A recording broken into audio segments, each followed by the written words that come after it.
one thing I have found since making YouTube videos is that the internet, or this outlet that I use, is actually therapeutic for me. You know, a lot of people discourage people against putting things out on the internet because they feel like you should be embarrassed about some of the things that, you know, people go through, or that we go through as people.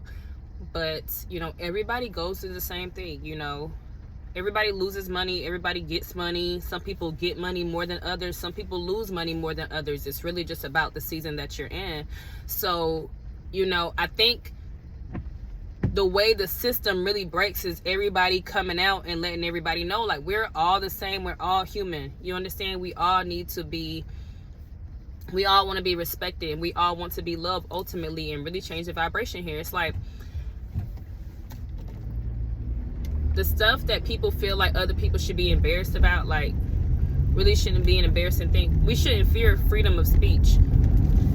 But I really found that every time somebody tells me, like, they went to therapy, I be thinking to them, like, you only get one person's opinion on something. Like, you don't know how they grew up, what background they come from, like, what experiences they went through to, you know, tell them who they are as people.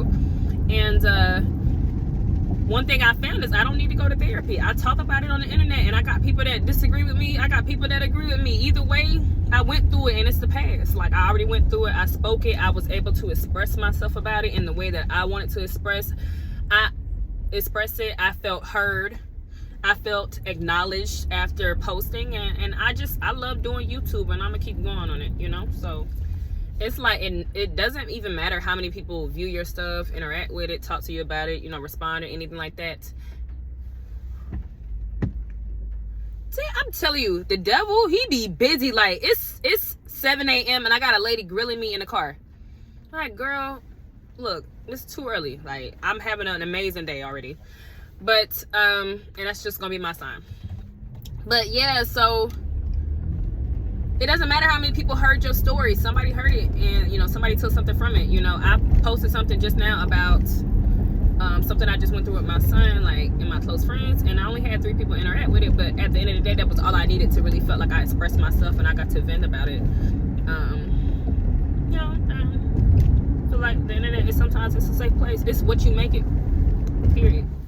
I don't know what type of spirit hops into people when they be on the road, especially in Houston, but like that road rage spirit is something different. Like, it just makes people totally come out of character. Like, they be cutting up on the road. I don't understand. Like, there's a speed limit for a reason. Firm believer in that. We see too many people die from car crashes. Like, I heard a guy yesterday telling me how his brakes went out at the light, you know, and he was about to crash into 2 people, and he decided to jump the curb instead. And I'm like, wow, you know, some people wouldn't have thought like that. Some people wouldn't have chosen to jump the curb and mess up their car on the curb as opposed to hitting others. You understand? So it's just like, some people are so chaotic, especially in the morning. It's 7 a.m. and I got a lady grilling me in my car. You know, when she pull up next to me, like, girl, it doesn't matter how fast I'm driving. If you don't like it, go around. It is okay. You have to share the road. You have to respect how everybody wants to drive. Everybody's a different driver. And I see y'all are maniacs on this road. And I see that y'all are maniacs on these roads out here. So, yes, I like to be a little bit more careful. You know, I got a son to make it home, too. What is y'all talking about? Like, these people on the road, like, that spirit, that road rage spirit, make sure you don't have it, like, because it's not worth it. You know, you understand? It's not worth it. I got a weapon in the car.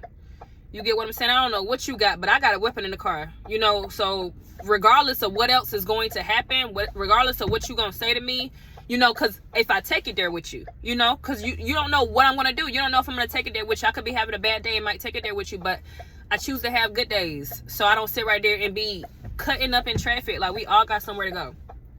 Share the road. Like, it doesn't matter how I'm driving. If you don't like it, go around. If I'm not being dangerous, mind your business. Like, don't be grilling me at no 7 a.m. because if I pull out that thing, then wait, who you gonna grill? Huh? And I bet you'll never do it again. So watch out for that road rage spirit. Make sure you don't have it, okay? That's all I wanted to say. Thank you guys for listening.